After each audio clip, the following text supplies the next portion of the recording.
બહુ જરૂરી. બાળકોને ઇંગ્લિશ ભણાવજો બધું તમે, પણ થોડા થોડા માતાઓ બહેનોને પગે લાગીને કહું એકાદી વાર્તા રોજ 2-3 દી આપણી સંભળાવજો ગુજરાતી. અનુપમા ઓછી જોવાય કાંઈ વાંધો નહીં, જરાય દુખી નથી.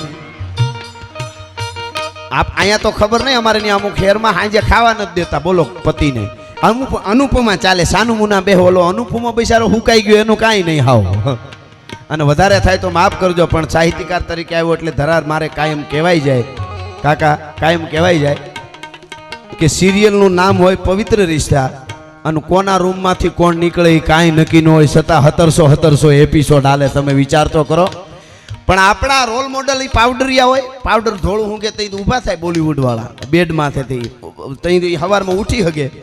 આપણા રોલ મોડલ હોય ને જીજીબાઈ હોય, દીકરીઓ હોય તો એની રોલ મોડલ જીજીબાઈ હોય, શિવાજીના જનેતા જીજીબાઈ હોય, મહારાણા પ્રતાપના જનેતા જયવંતાબાઈ હોય, અને વલ્લભભાઈ પટેલના દીકરી મણિબેન. કોક દી વાંચો તો ખબર પડે પટેલની દીકરી, ગુજરાતની દીકરી કેવી હોય, ભારતની દીકરી. સાહેબ ધાગા આમ સાડીમાં પોતાના કપડામાં ધાગા પોતાના અને પોતાના બાપના કપડા હાથે બનાવે. કોઈને એમ લાગી જાય થોડોક મોટું થઈ જાય કે મારાથી હું તો કેવડા બાપની દીકરી, તો વલ્લભભાઈ પટેલના જેવડા બાપની દીકરી અત્યારે કોઈ હોય એ હાથે કપડા બનાવે. અને એને કોકે કીધું કે તમે શું બતાવવા માંગો છો? ગૃહ પ્રધાન હોય જેનો બાપ નાયબ વડાપ્રધાન હોય ભારતનો, અને એની દીકરી થીગડાવાળી હાડીઓ પહેરે. અને તેથી મણિબેને કીધું તો કે આ થીગડા છે ને એ મારા બાપની ગરીબીના નથી, વલ્લભભાઈ પટેલના ખાનદાનીના થીગડા છે. ભલા માણસ, હજી મારો ભારત ગરીબ છે, મારે એને આગળ લેવાનો છે. કેટલું બોલી શકાય? આ ક્યાં જાય સાહેબ? કેવડા કેવડા સમર્પણ. હું વાત બોલેલો છું. એક મહાપુરુષ જ્યારે દાદા સોમેશ્વરના દર્શન કરવા માટે આવ્યો, સોમનાથને પગે લાગી પાછો વેળો ને અંદર વરાળ બળી ગઈ હૈયામાં. હમીરજી ગોહિલને પગે લાગીને કીધું બાપ તું હોત નહીં ને તો કદાચ અમારા ધર્મ ન હોત. અને પછી એને દુઃખ થયું બહુ, અને ત્યાંથી દરિયામાં વીળ આવીને પાણી ગાયું. એ પાણી એને એમ કીધું એવું લાગ્યું કે ભલા માણસ, દુનિયા તને લોખંડી પુરુષ કહે તને મજા આવે છે? તું લોહ પુરુષ છો? ભારતની શાન દાદો સોમનાથ એનું મંદિર તૂટેલું પડ્યું તો તું લોખંડી પુરુષ કહેવાનો? આવું દરિયાએ કીધું એવું લાગ્યું. અને વળ્યો પાછો દરિયાના ખારા પાણીમાંથી આમ અંજળી ભરી અને દરિયાને કાંઠે તેથી પ્રતિજ્ઞા કરી. સાહેબ હું જ્યારે વાત કરું ત્યારે રૂવાડા ઊભા થાય છે. એને પ્રતિજ્ઞા કરી કે આ ધર્મીઓ, હે વિદેશથી આવેલાઓ, અમારા ધર્મને તોડવાની ગમે એટલી કોશિશ કરો, પણ એક દિવસ આ સોમનાથના મંદિરને પૂર્ણ રીતે ઊભું કરી અને માથે ધજા નો ફરકાવું તો સરદાર વલ્લભ પટેલ નહીં. અમારી પ્રતિજ્ઞા છે. ભલા માણસ એને કરી બતાવ્યું સાહેબ. એના અને બીજું વલ્લભભાઈ પટેલે જ્યારે એકીકરણ કર્યું ને રજવાડાઓનું, રાજા મહારાજાની પાસે કૃષ્ણકુમાર સિંહજી ગંગાજળિયું ગોહિલ કુળ સાહેબ, આપણે ખુરશી ખાલી ન કરી, મારી જગ્યા છે, મારું પોકેટ પડ્યું હતું, જીવે પીડ્યો રહે. હા એટલે એટલું બધું. એને બદલે બાપ દાદાના માથા આપી અને જે રજવાડા મેળવેલા હોય, વલ્લભભાઈએ કીધું કે ભારત પ્રજા પ્રજા થઈ જાય, ટુકડા ટુકડા. આફ્રિકામાં 52 દેશ છે, એવી દેશે આપણી હોત. આપણે કાઠિયાવાડ વાળાને જો અંબાજી જવું હોત કે કચ્છમાં જવું હોત તો વિઝા લેવા પડત. એ વલ્લભભાઈએ કૃષ્ણકુમાર સિંહજીને કીધું. એટલે કૃષ્ણકુમાર સિંહજી એટલું કીધું કે મારું ભારત જો અખંડ રહેતું હોય તો 18 પાદર એના માટે ઓળખોળ છે. ભલા માણસ, મારે કાંઈ નથી જોતું. એની મિત્રતા વાંચો તો ખબર પડે. વલ્લભભાઈ વિશે જામ સાહેબ અને ભાવનગર મહારાજ એ બે વલ્લભભાઈ વિશે જે બોલ્યા છે ને એ વાંચવા જેવું છે. એને કેટલા વખાણ, એની મિત્રતા કેવી હતી એ જોયા જેવું. અને એ વલ્લભભાઈ તેદી એકુકુ સાંભળજો, 1 કરોડ બધા રજવાડા પાસે લીધા હોત ને વલ્લભભાઈ, તો તેદી 565 કરોડ વલ્લભભાઈ પાસે હોત. અટાણે એના કેટલા થાય? તમને તો આંકડા બહુ ખબર પડે. અટાણે કેટલા થાય? તેદી 565 રજવાડા હતા, 1 કરોડ લીધા હોત તો. પણ સાહેબ આવડો મોટો મહાપુરુષ જ્યારે દેહ છોડે ને એના ખાતામાંથી પૂરા 300 રૂપિયા નો નીકળે ને એના 3000 કરોડના ટેચ્યુ બને. એમનેમ નથી થતું, જેડે તેડેથી નથી.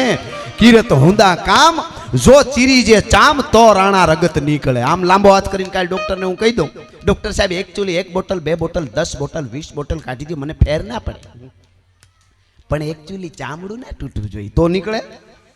જો ચીરી જે ચામ તો રાણા રગત નીકળે. અને અહીંયા જેટલા ગોળ કરે છે ને લખાવે છે ને એમને તો વંદન છે, પણ એમને ઘેરેથી આપણે બેનું નહીં તાળીએથી વધાવવા જોઈએ કે એને હિંમત આપી છે કે આ આપવા જેવું છે. મુદ્દો એ છે, થાંભલી વાંકી હોય ને 2 મહેમાનને ઘેરે ન જઈ શકે કાંઈ.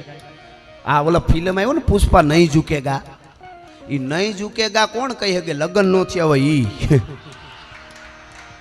બાકી તો હારા હારા ઝૂકેગા હા હા, અને સુલા में આગમન में ફૂકે ગાભી. હા, એટલે કહેવાનો અર્થ મારો એ છે કે નારી શક્તિ છે એની તાકાત. મારે એક પ્રસંગ તરફ જાઉં, હું વાતુનો માણસ છું, મારે દીકરીઓ આટલા બેઠા છે. આ દીકરીઓ સરસ, જો ગુજરાતી કેવું એમ દીકરીઓ બોલતી હતી, મેઘાણીને સૌરાષ્ટ્ર, અને જેને જેને નામ લઈને સૌરાષ્ટ્રનું વર્ણન કર્યું તો સૌરાષ્ટ્રમાં ઘૂમરો મારીને આવ્યા હોય એવું લાગ્યું. દીકરીઓને ફરી ફરી જોરદાર તાળીઓથી વધાવો. આ આપણી દીકરીઓ છે.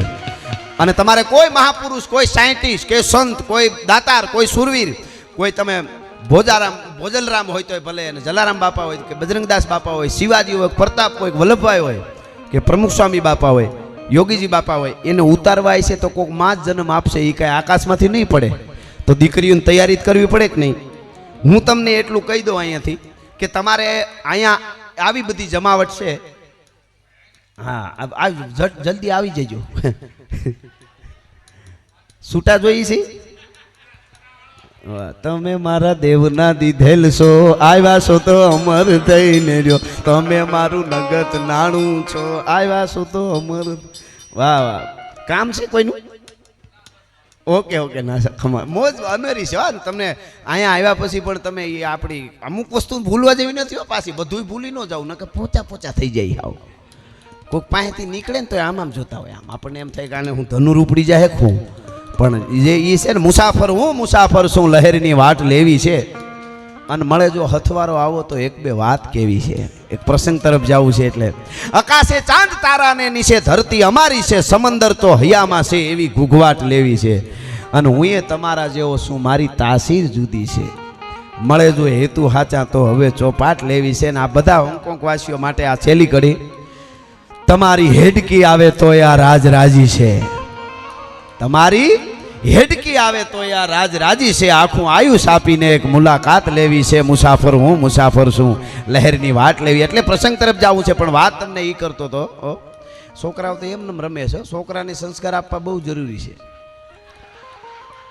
એક છોકરાને મેં પૂછ્યું, મગનભાઈ ઘર બતાવીને ચોથે માળે લઈ ગયો, તાળું માર્યું તું કે તાળું માર્યું એ મગનભાઈ ઘર. મેં કીધું મગનભાઈ તો કે નીચે ઉભા હતા ને, તું કોને દીકરો? મગનભાઈ નો બગડે તઈ ઠેઠથી બગડે. હા, ઊભા વાહડા જેવા ન થાય ને એટલે આ બધા પ્રોગ્રામો રાખવા પડે છે. આ બધી આપણી કોઠાહૂદ દાયરામાં આ ભાષાઓ જે આવે છે એમાંથી આવે ને. બાકી ઓલું ભણવું બહુ જરૂરી છે. એવું નથી જેમ ઇંગ્લિશ ભણીશું, જેટલી ભાષા આવડે એ આપણું ગૌરવ છે. કોઈ 51 ભાષા વિશ્વની શીખી જાય ને તો એના સન્માન થવા જોઈએ બધી. એ કાંઈ નાની વસ્તુ છે નહીં. એટલે બહુ જરૂરી. પણ આપણી પરંપરા, હું કોણ છું, મારા દેશનો, હું તો કાયમ બોલ્યો છું. દીકરો કે દીકરી મોબાઈલની સ્ક્રીન ખોલે અને ગૂગલમાં યુટ્યુબમાં લખવા જાય તો એટલું યાદ આવવું જોઈએ કે મારા મા બાપ કોણ, મારું મોહાળ કોણ, મારાથી શું ડાઉનલોડ કરાય ને શું ન કરાય. એ બહુ મોટી વાત છે. હા, બાકી તો શું કામનું સાહેબ, ગમે એટલા નથી અટાણે ટપુક ટપુક મરી જતા જરાક થાય તો મારા મા બાપને કહેજો જીવન જીવી લે, માફ કરે, હું જાઉં છું, તું મરેલું જ જન્મું. તો હવે મારે ક્યાં કાંઈ બીજું હતી ઉપાધિ.